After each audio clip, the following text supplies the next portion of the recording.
ಅದನ್ನ ಇವತ್ತು ಮಾಡ್ಬೋದಲ್ಲ? ಯಾಕೆ ಮಾಡ್ಬೋದು? ಯಾವ ಬಂದು ಕೇಳಿದ್ರೆ ಅವತ್ತು ನಾನು ಬಂದು ಹೇಳ್ತಾ ಇದ್ರೆ ನನ್ನ ಮಾತು ಗೌರವ ಕೊಡದೆ MP ಬಂದ ತಕ್ಷಣ ಎಲ್ಲ ಓಡೋದು ಹಿಂದ್ಗಡೆ. ನಾನು ಬ್ರೆಡ್ ಬಿಸ್ಕೆಟ್ ವಾಟರ್ ತರಿಸ್ಬಿಟ್ಟು ರಿಕ್ವೆಸ್ಟ್ ಮಾಡ್ಕೊಳ್ತಾ ಇದ್ದೀನಿ ತಗೊಳ್ರಿ ಅಂತ. ಇವಾಗ ತಗೊಳಕ್ ಬರ್ತಾರೆ, ಹಂಗದಲ್ಲ MP ಬಂದ ತಕ್ಷಣ ನನ್ ಬಿಟ್ಟು ಅಲ್ಲಿ ಓಡೋದ್ರಿ, ನಾನ್ಯಾಕೆ ಮಾಡ್ಬೇಕು?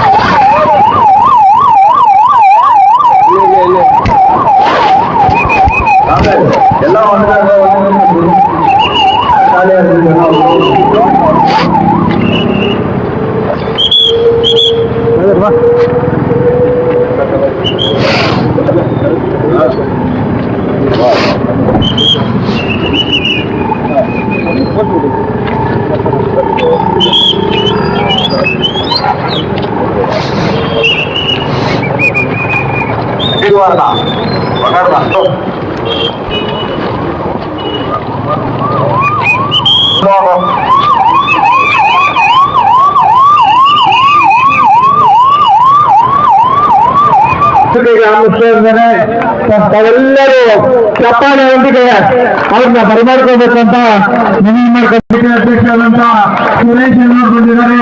ಅವ್ರಿಗೂ ಎಲ್ಲರ ಪರವಾಗಿ ಸ್ವಾಗತವನ್ನ ಕೊಡ್ತಾ ಇದ್ದೀವಿ. ಮತ್ತೆ ಎಲ್ಲ ಕಾಂಗ್ರೆಸ್ ಮುಖಂಡರು ಹಾಗೂ ಎಲ್ಲ ಪದಾಧಿಕಾರಿಗಳು ಇದ್ದಾರೆ, ಅವ್ರಿಗೂ ಸ್ವಾಗತ ಕೊಡ್ತಾ ಇದ್ದೀವಿ. ಹಾಗೆ ಮುಖಂಡರಾದಂತ ಕಮಲಾಮೂರ್ತಿ ಅವರು ವಿಶೇಷವಾಗಿ ಧ್ವನಿಯನ್ನ ಎತ್ತಿದ್ದಾರೆ. ಕಾರ್ಮಿಕರ ಪರವಾಗಿ ನಾನು ಇದ್ದೀನಿ, ನೀವು ಜೊತೆ ಇದ್ದೀನಿ ಅನ್ನೋ ಒಂದು ಮಾತು ಎಲ್ಲ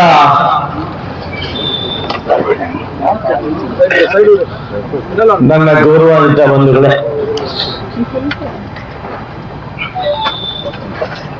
ಬಾಬಾ ಸಾಹೇಬ್ ಅಂಬೇಡ್ಕರ್ ಅವರ ಆದರ್ಶಗಳನ್ನು ನಂಬಿ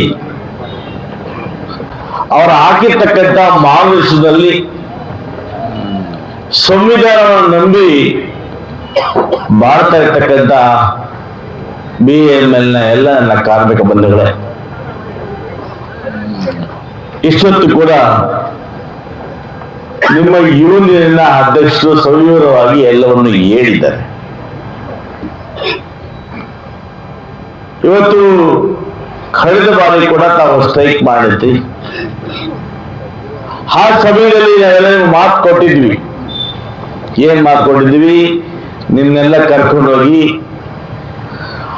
ಮ್ಯಾನೇಜ್ಮೆಂಟ್ ಹತ್ರ ಮಾತಾಡಿಸಿ ನಿಮ್ಮ ಸಮಸ್ಯೆಗಳಿಗೆ ಪರಿಹಾರ ಕೊಡ್ತೀವಿ ಅಂತ ಕೂಡ ನಾವು ಹೇಳಿದ್ವಿ. ಬಂಧುಗಳೇ, ಇವಾಗ ಕೂಡ ಇವತ್ತು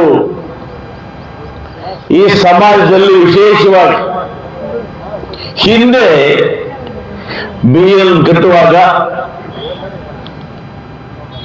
ನೆಹರೂರವರು, ಇಂದಿರಾ ಗಾಂಧಿಯವರು, ಅಂದಿನ ಕಾಂಗ್ರೆಸ್ ಸರ್ಕಾರ ಸ್ಥಳೀಯವಾಗಿ ಎಲ್ಲ ಜನಾಂಗಕ್ಕೆ ಕೂಡ ಕೆಲಸ ಕೊಡಬೇಕು ಅಂತ ಹೇಳಿ ಸನ್ಮಾನ್ಯ MV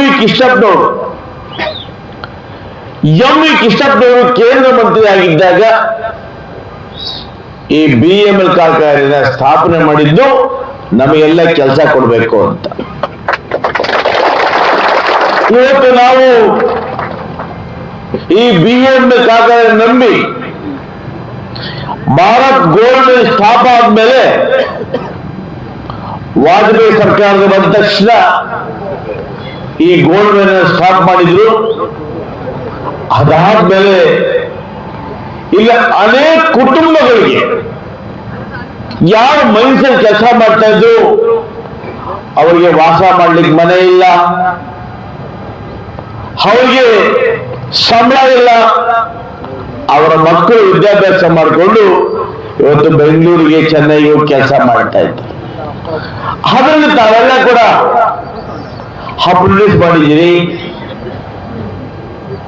ಈ BML ಸಿಬ್ಬಂದಿ ಕಡಿಮೆ ಆಗ್ತಾ ಬಂದಂಗೆ ನಿಮ್ಮನ್ನ ಮಸ್ಟೋನಲ್ಲಿ ನೇಮಕ ಮಾಡ್ಕೊಳ್ತೀವಿ ಅಂತೇಳಿ ತಮ್ಮನ್ನೆಲ್ಲ ಕೂಡ ತಗೊಂಡ್ರು. ಭಾರತ ಸರ್ಕಾರ ಹಿಂದೆ ಕಾಂಗ್ರೆಸ್ ಸರ್ಕಾರ ಇದ್ದಾಗ ನಾವು BML ಮಾರಾಟಕ್ಕೆ ಇಟ್ಟಿರ್ಲಿಲ್ಲ. ಇವತ್ತು BML ಮಾಡೋದಕ್ಕಿಂತ ಕಾರ್ಮಿಕರ ಭವಿಷ್ಯವನ್ನ ಅತಂತ್ರ ಮಾಡ್ತಾ ಇದ್ದಾರೆ ಇವತ್ತು.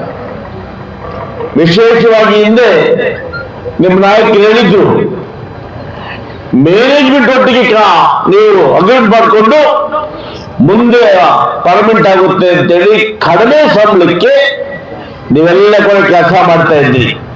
ಮನುಷ್ಯನಿಗೆ ಆಸೆ, ಮುಂದೆ ಒಳ್ಳೆ ಭವಿಷ್ಯ ಇದೆ, ಆ ಭವಿಷ್ಯವನ್ನು ನಂಬಿಕೊಂಡು ನೀವೆಲ್ಲ ಕೂಡ ಬಡವರಾಗಿ ಮುಂದೆ ಪರ್ಮನೆಂಟ್ ಆಗುತ್ತೆ ಅಂತೇಳಿ ಕೆಲಸವನ್ನು ಮಾಡ್ತಾ ಇದ್ರಿ.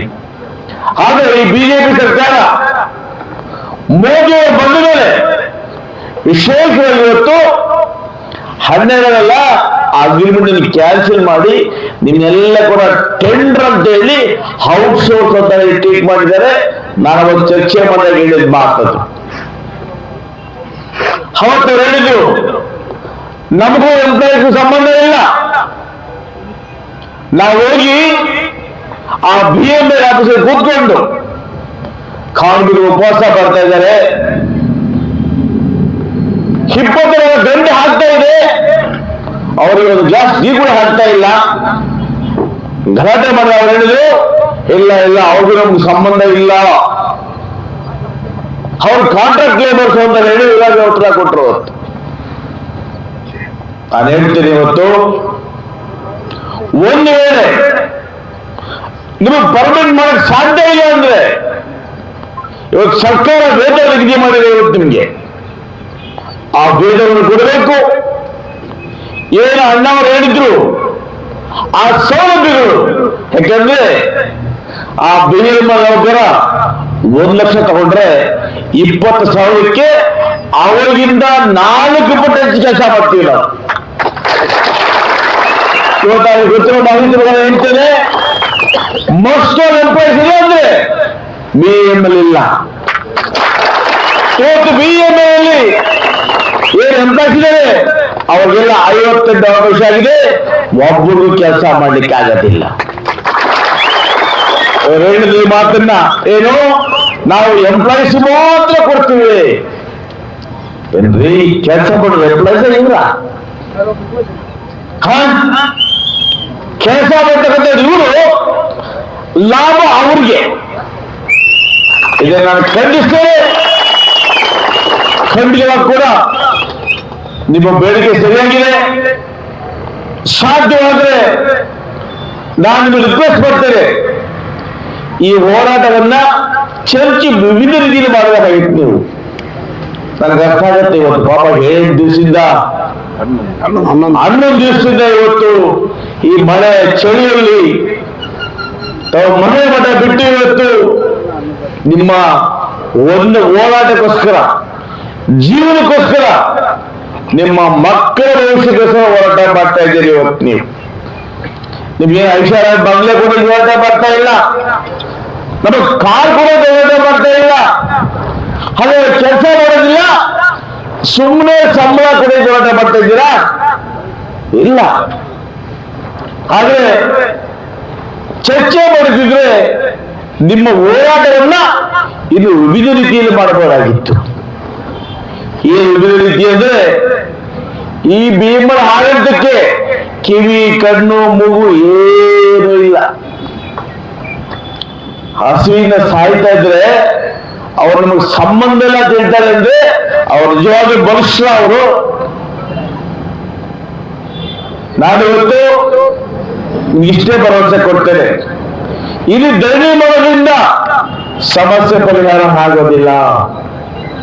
ನಾನು ನೇರವಾಗಿ ಮಾತಾಡುವಂತ ಮನುಷ್ಯ, ಎಷ್ಟು ಸುಳ್ಳು ಮಾತಾಡೋದಿಲ್ಲ. ನಾನು ಹೇಳ್ತೇನೆ, ನೀವು ಇಲ್ಲಿ ಕೂತ್ರೆ ಸಮಸ್ಯೆ ಪರಿಹಾರ ಆಗೋದಿಲ್ಲ. ನಾನು ಬೆಳಿಗ್ಗೆ ಒಂದು ವೇಳೆ ಅವರು ಬೇರೆ ಶೆಡ್ಡವ್ರನ್ನ ಕೆಲಸ ತಗೊಂಡ್ರೆ ನಮಗ್ ತೊಂದರೆ ಆಗುತ್ತೆ. ಅರ್ಥ ಮಾಡ್ಕೊಳ್ಳಿ. ಇವತ್ತು ಇಲ್ಲಿ ಕೂತು ನಾವು ಇನ್ನು 1 ತಿಂಗಳು ಧರಣಿ ಮಾಡಿದ್ರು ಕೂಡ ಅವ್ರ್ಯಾರು ನಮ್ಮ ಕಡೆ ಬರೋದಿಲ್ಲ. ಮೊನ್ನೆ ನಮ್ಮ ಗೌರವ MP ಬಂದಿದ್ರಂತೆ, ಕೇಳ್ಪಟ್ಟಿದ್ದಾರೆ. ನಾನು ಪಾರ್ಲಿಮೆಂಟ್ ಅಲ್ಲಿ ಮಾತಾಡ್ತೇನೆ, ಯಾವತ್ತಪ್ಪ ಪಾರ್ಲಿಮೆಂಟು? ಪಾರ್ಲಿಮೆಂಟ್ ಏನ್ ಮಾತಾಡ್ತೀವಿ? ಪಾರ್ಲಿಮೆಂಟ್ ಅಲ್ಲಿ ಏನ್ ಮಾತಾಡ್ತೀಯಪ್ಪ? ಪಾರ್ಲಿಮೆಂಟ್ ಏನ್ ಮಾತಾಡೋದು? ಪಾರ್ಲಿಮೆಂಟ್ ಅಲ್ಲಿ ಏನ್ ಮಾತಾಡೋ ಪ್ರಯೋಜನ ಇಲ್ಲ. ಪಾರ್ಲಿಮೆಂಟ್ ಮಾತಾಡಬೇಕಾದ್ರೆ ನ್ಯಾಷನಲ್ ಪಾಲಿಸಿ ಇರ್ಬೇಕು.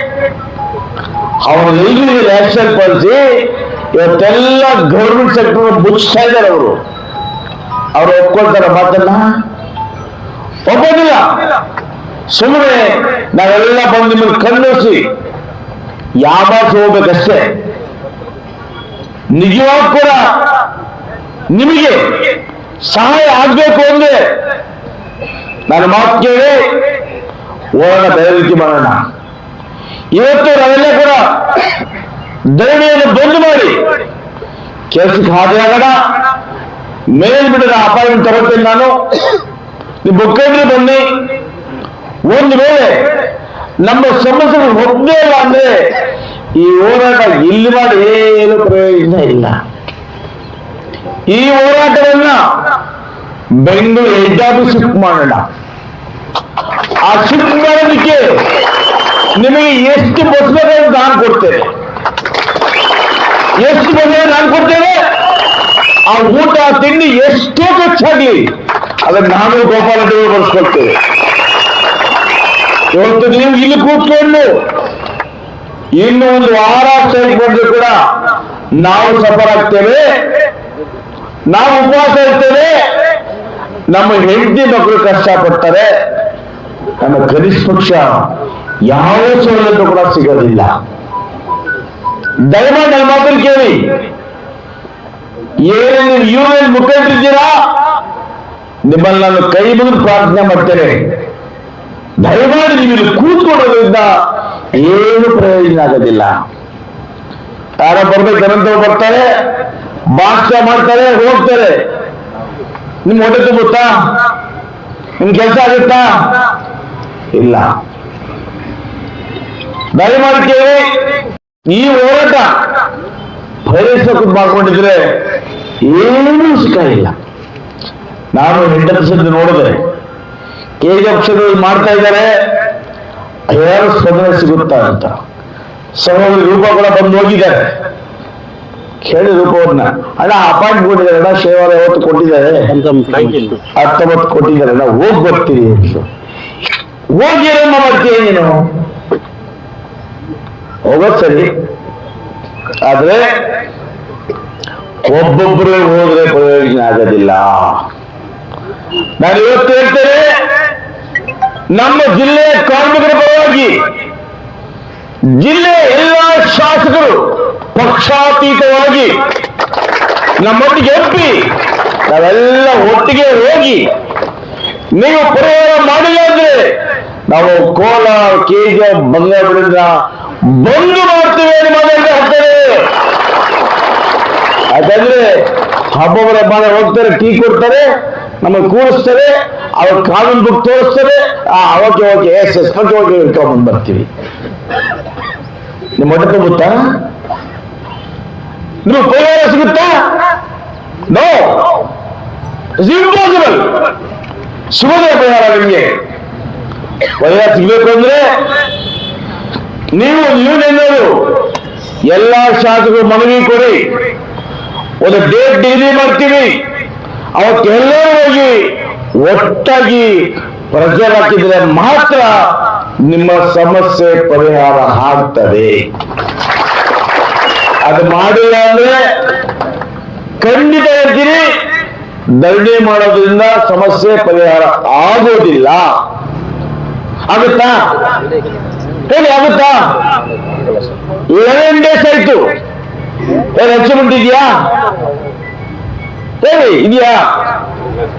ನಾನು ನಿಮಗೆ ರಿಕ್ವೆಸ್ಟ್ ಕೊಡ್ತೀನಿ, ಯೂನಿಯನ್ ಮುಖಂಡರಿಗೆ, ಇಲ್ಲಿ ಪಾರ್ಟಿ ಪಕ್ಷ ಬೇಡ, ನಾನು ರಾಜಕೀಯ ಮಾತಾಡೋದಿಲ್ಲ. ನೀವೆಲ್ಲ ಕಾರ್ಮಿಕರ ನನ್ನ ಬಂಧುಗಳು, ನೀವೆಲ್ಲ ಕೂಡ ಈ ಚಳಿ ಮಳೆಯಲ್ಲಿ ಕೂತು ಧರಣಿ ಮಾಡೋದ್ರಿಂದ ಏನು ಇವತ್ತು ಪ್ರತಿಫಲ ಆಗೋದಿಲ್ಲ. ದಯಮಾಡಿ ನನ್ನ ಮಾತನ್ನು ಕೇಳಿ, ಧರಣಿಯನ್ನು ಮುಕ್ತಾಯಗೊಳಿಸಿ ನೀವು 10-20 ಟೀಮ್ ಮಾಡ್ಕೊಳ್ಳಿ, ಫಸ್ಟ್ ನಿಮ್ಮ ಟೀಮನ್ನು ಮೊದಲು ನಾನೇ ಬರ್ತೀನಿ ನಿಮ್ಮ ಒಟ್ಟಿಗೆ, ಎಲ್ಲ MLA ಹತ್ರ ಮಾತಾಡೋಣ. ಇಲ್ಲ ಅಂದ್ರೆ ಬೆಳಗಾವಲ್ಲಿ ಸೆಷನ್ ಇದೆ, ಅವತ್ತು ಎಲ್ಲ MLA ಸಿಗ್ತಾರೆ, ಅವ್ರನ್ನೆಲ್ಲ ನಾನೇ ಒಗ್ಗೂಡಿಸ್ತೀನಿ. ಅವನ್ನೆಲ್ಲ ಕರ್ಕೊಂಡು ಒಟ್ಟಿಗೆ ಹೋದ್ರೆ ಮಾತ್ರ ನಿಮಗೇನಾದ್ರೂ ಸ್ವಲ್ಪ ಮಟ್ಟಿಗೆ ಪರಿಹಾರ ಸಿಗಬಹುದು ಅಂತೇಳಿ ನನ್ನ ಅನಿಸಿಕೆ. ದಯಮಾಡಿ ಬಂಧುಗಳೇ, ನಾನು ರೂಪಮ್ಮ ನಾವೆಲ್ಲ ನಿಮ್ಮ ಪರವಾಗಿದ್ದೇವೆ. ಆದರೆ ನಿಮ್ಮ ಸಮಸ್ಯೆಗೆ ಪರಿಹಾರ ಆಗ್ಬೇಕಲ್ವಾ? ಪರಿಹಾರ ಆಗ್ಬೇಕಂದ್ರೆ ಇದೊಂದೇ ದಾರಿ. ನಾವೆಲ್ಲ ಸೇರಿ ಇಡೀ ಜಿಲ್ಲೆಯ MP MLAಗಳು, KV ಅಧ್ಯಕ್ಷರು, ನಿಮ್ಮ ಕಾರ್ಪೊರೇಟ್ ಅಧ್ಯಕ್ಷರು, ಪುರಸಭಾ ಅಧ್ಯಕ್ಷರು, ನಾವೆಲ್ಲ ಒಂದು ನಿಯೋಗ ಟೀಮ್ ಹೋಗಿ ಆ ಹೈಕಮಾಂಡ್ ಅನ್ನ ಬೆದರಿಸಿದ್ರೆ ಮಾತ್ರ ಪರಿಹಾರ ಆಗ್ತದೆ. ಬರೀ ಕೂತ್ಕೊಂಡು ದಂಡಿ ಮಾಡಿಕೊಂಡು ಧಿಕ್ಕಾರ ಧಿಕ್ಕಾರ ಅಂದ್ರೆ ಡೌನ್ ಡೌನ್ ಅಂದ್ರೆ ನಾವು ಡೌನ್ ಆಗ್ಬಿಡ್ತೀವಿ ಅಲ್ವಾ? ನಮ್ಮ ಬರಬೇಕು ಕೇಳಿಸ್ಬೇಕು ಅಂದ್ರೆ ನಮ್ಮ ಹೋರಾಟ ಮನೆ ಬಾಗಿಲು ತಟ್ಟಬೇಕು, ಹೌದಲ್ಲ? ದಯಮಾಡಿ ಹೇಳ್ತೀನಿ ಕೇಳಿ, ನನ್ನ ಮಾತಿನ ಗೌರವ ಇದ್ರೆ ದಯಮಾಡಿ ಮುಖದ ಅರ್ಥ ಮಾಡ್ಕೊಳ್ಳಿ. ಈ ಸ್ಟ್ರೈಕ್ ಅನ್ನ ಇವತ್ತು ಮುಕ್ತಾಯಗೊಳಿಸಿ ನಾನು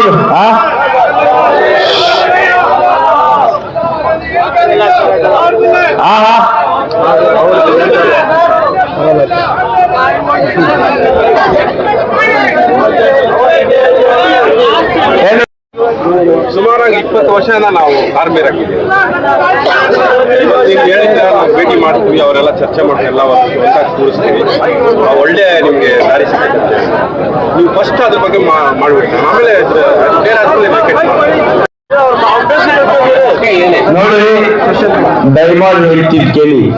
ನಿಮ್ಮ ಸಮಸ್ಯೆ ಪರಿಹಾರ ಮಾಡಿದ್ರೆ ಒಂದು ನಿಮಿಷಪ್ಪ, ನಿಮ್ಮ ಸಮಸ್ಯೆ not state government, central government ಅಲ್ಲಿ ಯಾರು ಕೂಡ ತಲೆ ಹಾಕಿದ್ರ? ಮತ್ತೆ ಇಲ್ಲಿ ಕೂತು ದೈಡಿ ಮಾಡೋದ್ರಿಂದ ಸೆಂಟ್ರಲ್ ಗೌರ್ಮೆಂಟ್ ಬರ್ದಿಲ್ಲ ಅಂದ್ರೆ ನೀವೇನ್ ಮಾಡ್ತೀರಿ?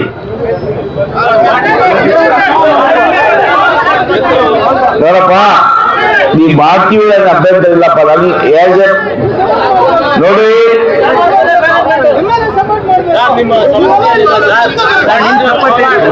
ಸ್ವಾಮಿ ಕೇಳ್ರಿ, ಇಲ್ಲಿ ಕೂತ್ಕೊಬೇಕು ಅಂದ್ರೆ ನಮ್ಗೆ ಕೇಳ್ದೇನೆ ಮಾಡಿಲ್ಲ ನೀನು ಕೇಳ್ರಿ ಫಸ್ಟ್. ಈಗ ಇವ್ ದಂಧೆ ಮಾಡ್ಬೇಕಾದ್ರೆ ಮುಂದೆ ಬಂದು ಹೇಳಬಹುದು ನಿಮಿಷ, ಮುಂದೆ ಬಂದು ಎಲ್ಲ MLA ಸೇರಿಸಿ ನೀವು ಡಿಸ್ಕಷನ್ ಕೂತ್ಕೋಬೇಕಾಗಿತ್ತು. ನಾವು ಕೂತ್ಕೊಂಡು ಏನ್ ಮಾಡೋದಿಲ್ಲ, ಪರಿಹಾರ ಯಾರು ಕೊಡ್ತಾರೆ? ಸೆಂಟ್ರಲ್ ಗೌರ್ಮೆಂಟ್ ಬರೋದಿಲ್ಲ ಇಲ್ಲಿಗೆ. ನಿಮ್ಗೆ ನೋಡಿ ಅರ್ಥ ಆಗ್ತಾ ಇಲ್ಲ. ಈಗ ನಾವು ನೀವು ದಂಧೆ ಮಾಡೋದ್ರಲ್ಲಿ ನಮಗೆ ಅಭ್ಯಂತರ ಇಲ್ಲ, ಆದ್ರೆ ಪರಿಹಾರ ಸಿಗುತ್ತಾ? ಆವೇಶ ಮಾಡಿ. ಹೆಂಗೆ ಹೆಂಗೆ ಸ್ವಾಮಿ ನೋಡ್ರಿ, ಶಾಸಕ ಒಟ್ಟಿಗೆ ಸೇರ್ಬೇಕು ಅಂದ್ರೆ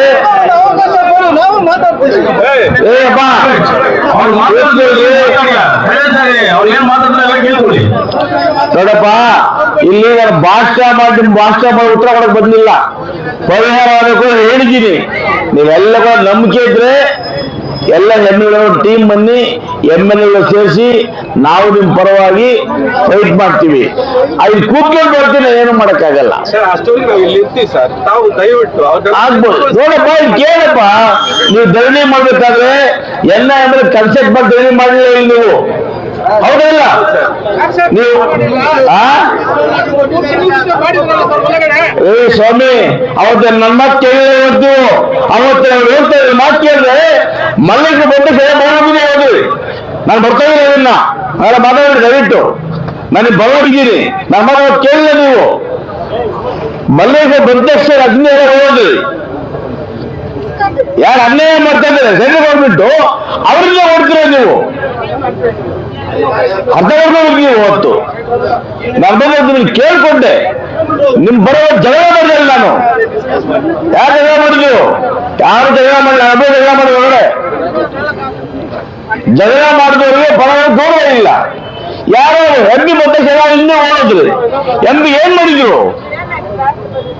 ಎಷ್ಟೇ ಹೇಳಬಲ್ಲೆ, ನೀವು ಮೊದಲೇ ಬಂದು MLA ಚರ್ಚೆ ಮಾಡಿದ್ರೆ ನಾವೆಲ್ಲ ಒಟ್ಟಿಗೆ ಬರ್ತಿದ್ವಿ. ನಮ್ಮ ಹತ್ರ ಯಾರು ಮಾತಾಡಲಿಲ್ಲ. ನೀವು ನಿಮ್ಮ ಧರಣಿ ಮಾಡ್ತಾ ಇದ್ದೀರಿ ಇಷ್ಟೇ.